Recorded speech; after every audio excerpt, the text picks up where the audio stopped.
Assalamualaikum warahmatullahi wabarakatuh. Waalaikumsalam. Innal hamdalillah asyhadu an la ilaha illallah wa asyhadu anna Muhammadar Rasulullah. Allahumma shalli wa sallim wa barik ala khairi khalqillah Safiyi wa habibi Sayyidina Muhammadin wa ala alihi wa ashabihi wa man tabi'ahum bi jami'i ummati amma ba'd. Ma'asyiral muslimin segenap jamaah majlisul ilmi, jamaah pengajian rutin malam Senin pada maghrib Masjid Jami Al-Amin Kampung Bedung RT 04 RW 02 Desa Cibalu Sajaya yang seluruhnya saya hormati rahimahumullah wa hadakumullah. Segala puji bagi Allah, baik puji qadim ala qadim, kudus ala qadim, qadim ala kudus, kudus ala kudus. Semuanya hak Allah, semuanya milik Allah. Hanya Allah yang pantas, yang layak, yang patut untuk dipuji.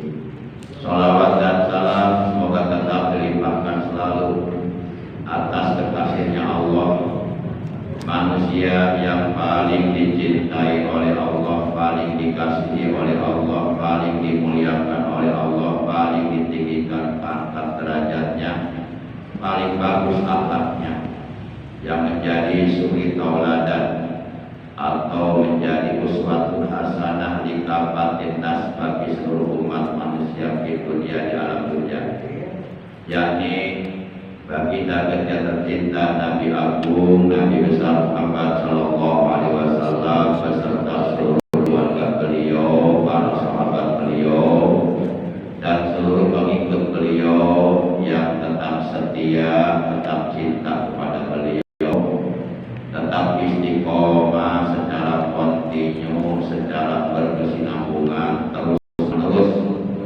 mengamalkan ajaran Islam yang telah diajarkan oleh beliau, juga menghidupkan sunnah-sunnah beliau.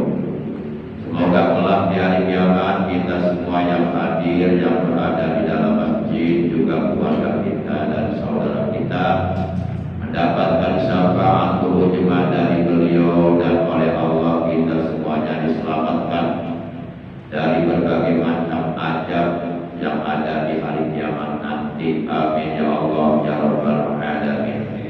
Ma'asyiral muslimin seiman, seagama, seakidah, rahimakumullah wa hadakumullah. Kita awali pengajian rutin kita pada malam ini sebagaimana biasa, yaitu dengan pembacaan ummul kitab dan dengan pembacaan sholawat yang pahalanya dari kedua bacaan tersebut kita hadiahkan untuk seluruh ahli kubur dari keluarga kita yang telah mendahului kita, terutama untuk para sesepuh, orang tua kita, guru-guru kita, paman, bibi kita, kakak, adik kita, anak cucu kita, dan saudara-saudara kita. Semoga mereka selama berada di alam kubur sampai tiba di hari kiamat selalu berada dalam curahan limpahan rahmat kasih sayang Allah, selalu berada dalam ampunan Allah, berada dalam ridhonya Allah, diselamatkan dari azab kubur, alam kuburnya semoga oleh Allah dilapangkan, diluaskan, diterangkan, jadikan raudhah Riyadhil Jinan, dijadikan taman dari taman-taman surga. Bidil badiyadil Fatihah. A'udzu billahi minasyaitonir rajim. Bismillahirrahmanirrahim. Alhamdulillahirabbil alamin. Arrahmanir rahim. Maliki yaumiddin.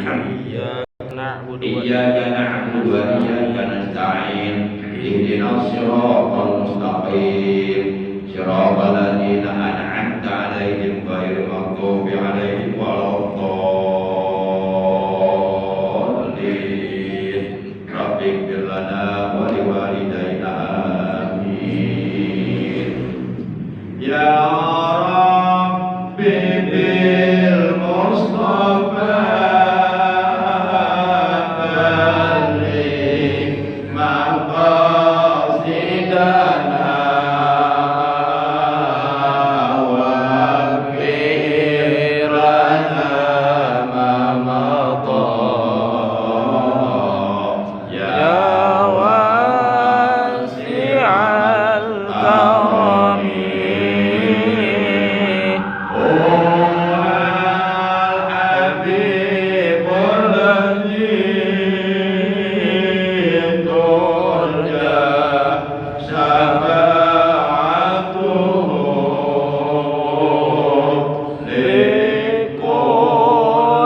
Mustafa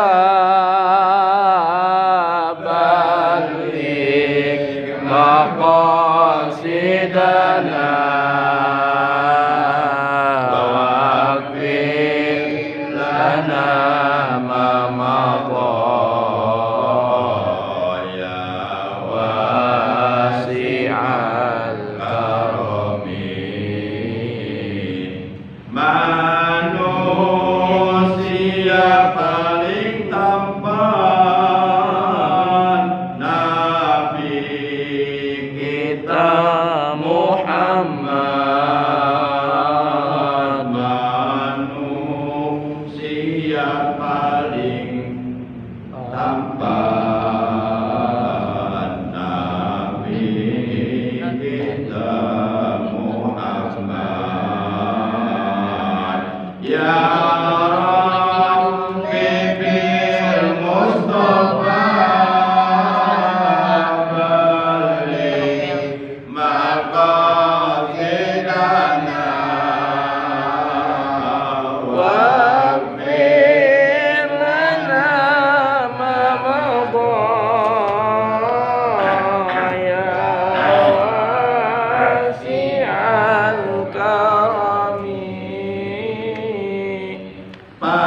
paling indah paras wajahnya Nabi kita Muhammad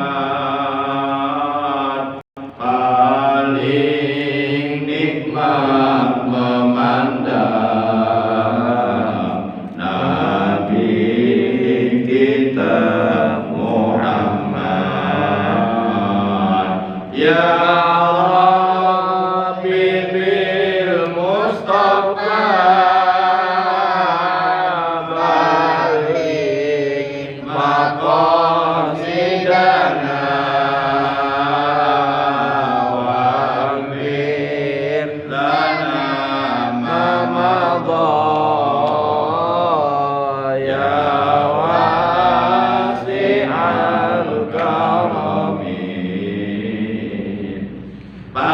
paling tinggi pangkatnya Nabi kita Muhammad paling tinggi derajatnya Nabi kita Muhammad ya Mustafa balik maqasidana waqfir lana ma madha ya wasi'al karami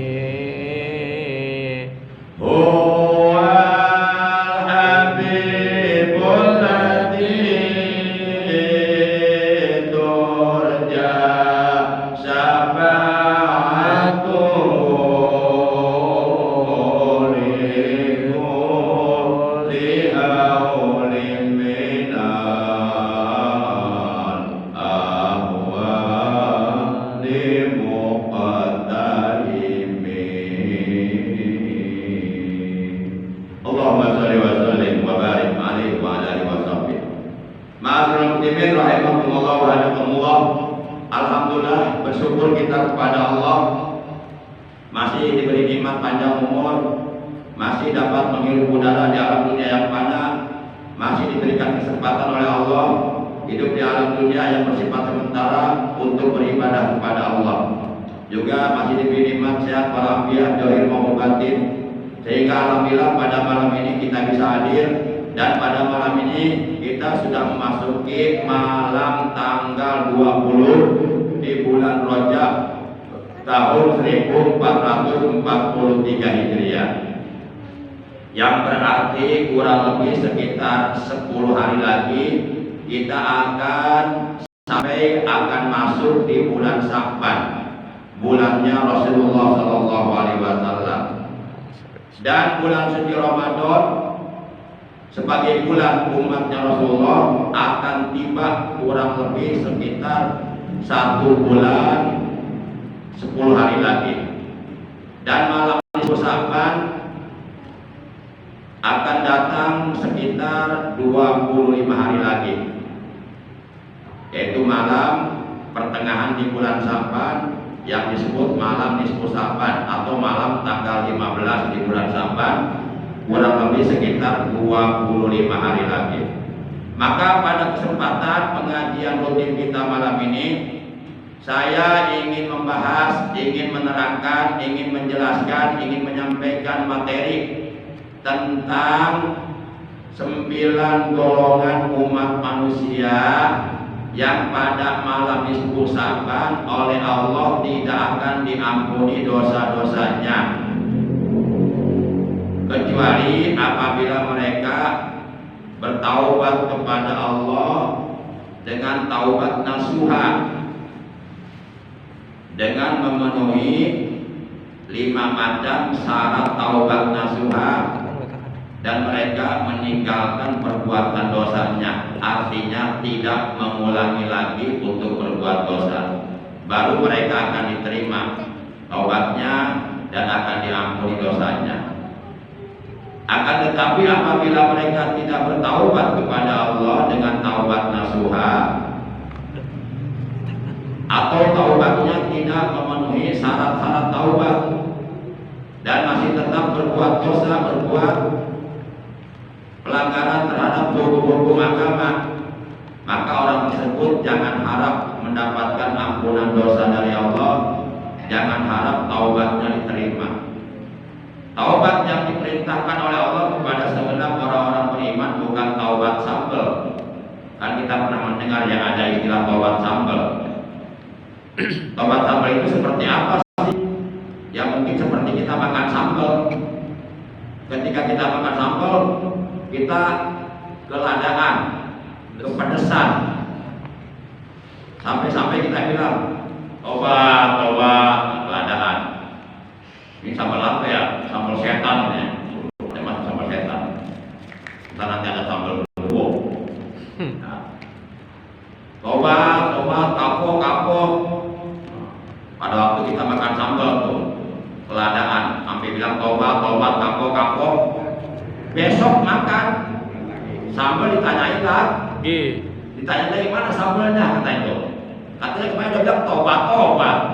Nah mungkin tidak dimaksud tobat sambal. Jadi taubat yang diperintahkan oleh Allah kepada orang-orang beriman adalah taubat nasuha, sebagaimana firman Allah dalam Al-Quran, ya ayyuhalladzina amanu tubu ilallahi taubatan nasuha.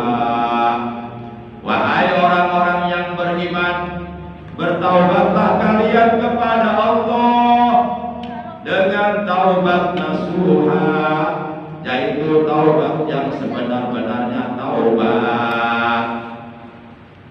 Para jamaah, baik kita bukan, kita terangkan satu persatu dari 9 golongan umat manusia yang pada malam nisfu Sa'ban nanti tidak akan diampuni dosanya. Kalau kita punya dosa, apalagi dosanya banyak, sebanyak bumi di lautan, apalagi dengan dosa besar sebesar gunung Uhud, kemudian belum sempat bertaubat, kita keburu mati, ajal kematian itu datang, maka tentu kita akan mendapatkan ajab Allah nanti di alam kubur, di hari kiamat, di alam akhirat. Kalau kita mati membawa dosa sekecil apapun, walaupun dosa yang kecil, tetap kita akan menerima siksaannya. Maka kita diperintahkan untuk bertobat, untuk membersihkan diri kita zahir batin dari perbuatan-perbuatan dosa yang pernah kita lakukan. Sebab setiap anak Adam, setiap manusia pasti pernah berbuat dosa, pasti pernah berbuat salah. Bahkan walaupun kita sudah berusaha untuk tidak melakukan perbuatan dosa, untuk tidak melakukan perbuatan-perbuatan yang dilarang oleh agama, kita sudah berusaha untuk tidak melakukan perbuatan-perbuatan yang diharamkan oleh agama, artinya kita menjaga diri kita dari perbuatan dosa. Kita nggak boleh bahwa kita merasa nggak punya dosa. Justru kalau umpama ada orang merasa dirinya nggak pernah berbuat dosa, dia sudah berbuat dosa itu. Kalau ada orang merasa dirinya bersih dari dosa, itu sudah dosa sebenarnya.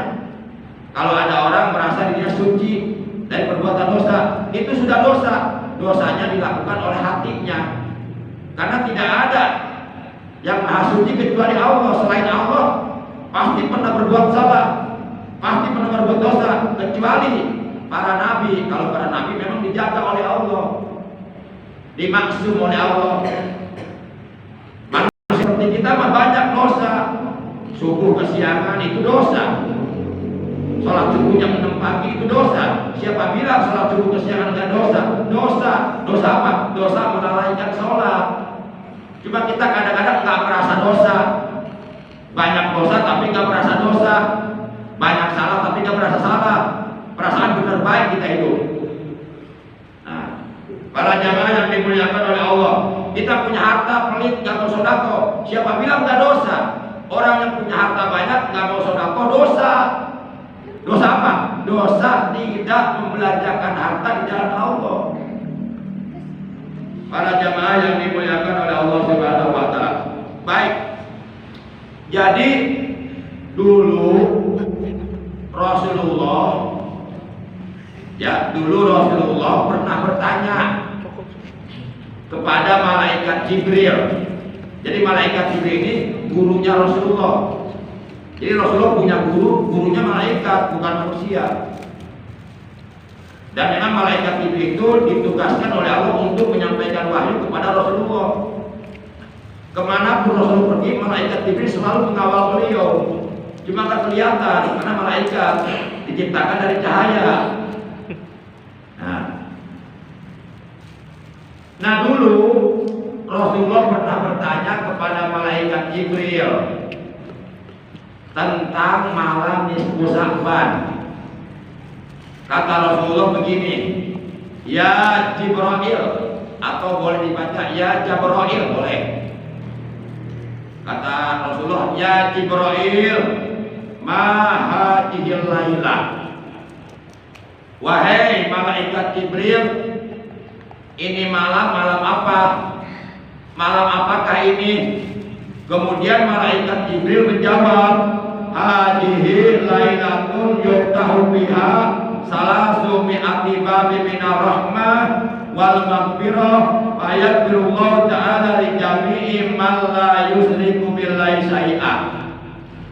Kata malaikat Jibril, malam ini adalah malam nisfu Sya'ban, di mana pada malam ini Allah Subhanahu wa taala membuka 300 pintu rahmatnya, 300 pintu kasih sayangnya, dan 300 pintu maghfirahnya, pintu ampunannya. Selanjutnya Allah Subhanahu wa taala akan mengampuni kepada semua orang yang bertaubat kepadanya, yang tidak mempersekutukan sesuatu kepadanya, yang tidak berbuat syirik kepadanya. Kecuali kata malaikat Jibril ada 9 golongan dari manusia yang pada malam nisfu Sya'ban mereka tidak akan diampuni dosanya oleh Allah. Kalau mereka tidak bertaubat kepada Allah dengan taubat nasuha, dengan taubat yang sebenarnya, dan tidak meninggalkan perbuatan dosanya. 9 golongan tersebut, para jamaah, yang pertama adalah man kana sahiron, artinya tukang sihir atau tukang santet. Tukang sihir, tukang santet, ya. Emang ada ilmu santet? Ada. Jangan dikira ilmu santet nggak ada. Terutama tuh di daerah Jampang, Surade, Sukabumi itu banyak tuh ilmu santet. Kalau di Garut daerah Malumbok tuh ada ilmu santet. Ilmu santet itu ilmu setan, ilmu yang diharamkan oleh agama, yang dilarang oleh agama. Karena ilmu santet digunakannya untuk nyantet orang, biar orang muntah darah, biar orang dari perutnya keluar paku, beling, keluar jarum. Itu ilmu santet itu. Jadi jangan dikira ilmu santet nggak ada, ilmu santet ada. Cuma ilmu santet itu sumbernya dari syaiton. Dari syaiton dan dari jin-jin yang kafir. Nah, tukang sihir, emang ada ilmu sihir? Ada. Dulu zaman Nabi Musa pernah perang dengan tukang sihirnya Fir'aun. Tukang sihirnya Fir'aun namanya Musa Samiri. Itu si Musa Samiri, tukang sihirnya Fir'aun, dia membuat sapi dari emas, kemudian sapi itu bisa ngomong. Itu sihir. Kemudian dia membuat ular dari tambang dilempar jadi ular. Itu sihiran. Tapi Nabi Musa oleh Allah dikasih mujizat. Mujizat nggak bisa dikalahkan oleh ilmu apapun. Kita punya ilmu sehebat apapun, baik itu ilmu kekebalan, kebal dibacok, kebal senjata api, punya ilmu bisa menghilang, pokoknya ilmu olah kanuragan, ilmu kekebalan, ilmu keras menang, ilmu apapun, sehebat apapun itu ilmu tidak bisa mengalahkan mujizat, nggak bisa mengalahkan mujizat. Nah, mujizat ini diberikannya oleh Allah kepada para nabi. Nah, tukang sihir, tukang santet, para dukun, tapi dukunnya bukan dukun beranak, bukan Pak Haji, bukan Pak Haji. Kan Pak Haji juga ya dukun beranak, sebutnya dukun beranak katanya. Nah, para dukun tukang santet, para tukang sihir, itu kalau mereka tidak meninggalkan perbuatan sihirnya, tidak meninggalkan perbuatan santetnya, tetap suka nyihir, tetap suka nyantet orang, tidak bertaubat, pada malam ke-8 sampai dia mati, dosanya enggak akan diampuni oleh Allah. Dan dia mati akan membawa dosa, dan dia akan dibakar di neraka. Apabila tukang sihir, tukang santet, para dukun ingin diampuni dosanya oleh Allah, maka tukang sihir, tukang santet berhenti dari perbuatan sihirnya. Stop sihir, stop santet. Bertaubat kembali ke jalan yang benar, ke jalan Allah, baru diampuni dosanya. Jangan sampai begini malam minggu sahabat tukang sihir santet ikut ke masjid, ikut nisfu sabanan. Pura-pura nangis, berburar air mata, menetes air matanya. Beres nisfu sabanan di masjid, jam 12 malam nyantet lagi dia. Itu bohong, itu bukan tobat namanya. Tomat itu namanya. Ada tobat, ada tomat. Kalau tomat apa? Habis tobat kumat, disingkat tomat. Tobat kumat. Nah, yang diperintahkan bukan tomat, taubat. Taubat itu artinya kembali ke jalan yang benar, meninggalkan jalan yang sesat. Ilmu sihir, ilmu santet itu ilmu sesat dan menyesatkan. Pemiliknya itu oleh Allah akan dibakar di neraka nanti di akhirat. Dan kita nggak usah takut dengan ilmu sihir, nggak usah takut dengan ilmu santet. Ilmu sihir, ilmu santet kalah dengan ilmu Allah, kalah dengan Al-Quran, karena Al-Quran mujizat terbesar yang Allah berikan kepada Nabi Muhammad Sallallahu Alaihi Wasallam. Nah, orang Islam, kalau ada orang Islam rajin sholatnya, rajin ke masjidnya, rajin berjamaah, tapi masih suka datang ke tukang sihir, tapi masih suka datang ke dukun, maka orang Islam seperti ini selama 40 hari 40 malam pintu taubatnya oleh Allah ditutup. Kalau dia meninggal dunia masih di dalam waktu 40 hari 40 malam, maka dia meninggal dunianya dalam keadaan taubatnya belum diampuni. Apabila ada orang Islam yang datang ke dukun, bah, enak sih ya. Yo bauin dagang hayang laku, tak akan uing anu dagang na deket wing sina bangkrut bah, tulungan bah. Oh gampang tuh apa usaha sih. Tapi ayah syarat ayo. Nah syarat apa? Syarat siap rumah ayam jamu bodas, bawa rokok samsu saslot, bawa duit 1 juta, bawa kopi, sarodan. Wah itu, kamu saya tahu dibuat. Diturunkan, diikuti. Naon-naon apa-apa yang disampaikan oleh dukun diiyahkan, dituruti, diikuti. Cekang Nabi pakot kaparo. Ayat hadis awas. Man ata kahinan, barang siapa yang datang ke dukun atau ke tukang sihir atau ke tukang santet atau ke ahli nujum.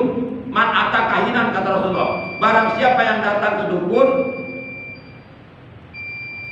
fasa'alahu an syai'in, lalu dia menanyakan sesuatu kepada dukun, hajabat anhu taubatuhu arba'ina lailatan, maka ku Allah pintu taubatna ditutup 40 poe 40 detik. Amal ibadahna, salatna jeung ibadah sanesna 40 poe 40 detik ku Allah mau diterima. Lamuran datang ka dukun. Fa'in sodako memakola kabaro, maka jikalau kita membenarkan, mengiyahkan, menuruti kemauan si dukun, fakot kabaro, maka kita telah kufur, telah kafir.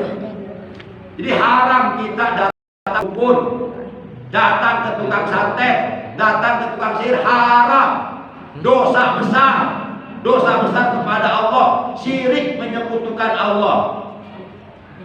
Kalau kita mati, matinya kita membawa dosa besar dan akan dibakar di neraka. Ini baru satu. Tapi naya berhati nah. Asalapan jika kana kincing kabur tak kisah. Berarti hutangnya hutang dalam engke malam Senin 2 minggu yang akan datang. Sebenarnya malam ini jadwalnya jadwal Ustaz Nur Fatoni. Kemudian saya konfirmasi, saya koordinasi kepada Ustaz Fatoni. Ternyata beliau posisi masih di Pemalang, masih di Jawa, masih di kampungnya, belum ada di Rindam. Ya akhirnya saya ngebadani beliau. Malam ini sebenarnya jadwal Ustaz Nur Fatoni, oleh karena beliau masih di Pemalang, jadi saya yang isi. Intinya pengajian jangan sampai libur. Nanti malam Senin depan jadwal siapa berarti? Dan saya berarti saya lagi. Nah kita teruskan 8 golongan lagi ya. Kan semuanya 9 golongan. Ini baru 1 golongan, yaitu tukang sihir atau tukang atau dukun yang nggak akan diampun dosanya pada malam nisfu Sa'ban walaupun dia nangis, walaupun dia nangis darah misalnya. Nah nanti insya Allah sisanya yang 8 golongan nanti kita bahas lagi, kita lanjutkan malam Senin yang akan datang. Para jamaah yang dimuliakan oleh Allah Subhanahu wa Ta'ala, oleh karena sudah masuk waktu Isya, demikian pengajian kita malam ini. Kurang lebihnya saya mohon maaf. Terima kasih atas kehadirannya dan atas perhatiannya. Dan kita mohon keikhlasannya baca Fatihah khusus untuk Ustaz Nur Fatoni. Beliau nanti kalau nggak salah tanggal 6 gitu ya, tanggal 6 Maret beliau mau nyunatin anaknya, bukan nyunatin beliau. Masa dapat tahu sunatan dewa ya, beak lah ke tanah siap tutup lah. Istri itu ayah ngerti ya. Ustaz Fatoni tak tahu sunatan kalau sunatan deui, sunatan deui beak aku manukna. Abdul Ghaffar kita, belakang. Anaknya ada disunatan, mau dihitan. Kalau nggak salah tanggal 6 Maret, kita doakan semoga ada hitanan wali matu hitan di rumah beliau nanti acaranya lancar, dimudahkan oleh Allah, diberikan keberkahan, semua keluarganya disehatkan, ya mudah-mudahan pada waktu acara dikasih cuaca yang cerah, nggak ada halangan apa-apa. Bitilkani al-Fatihah. A'udzubillahi minasyaitonir rajim. Bismillahirrahmanirrahim. Alhamdulillahi rabbil alamin. Ar-Rahmanir Rahim. Maliki yaumiddin. Iyyaka na'budu wa iyyaka nasta'in. Ihdinas siratal mustaqim. Siratal ladzina an'amta 'alaihim ghairil maghdubi 'alaihim waladdallin. Rabbi ighfir lana. Amin. Para jamaah yang saya hormati, mari kita tutup pengajian kita malam ini dengan mengucapkan hamdalah. Alhamdulillahirabbil alamin. Subhanakallahumma wa bihamdika asyhadu an la ilaha illa anta wahdaka la syarika laka astaghfiruka wa atubu ilaik. Astaghfirullah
walhamdulillahi rabbil alamin. Atur nuhun, ada nomor wayo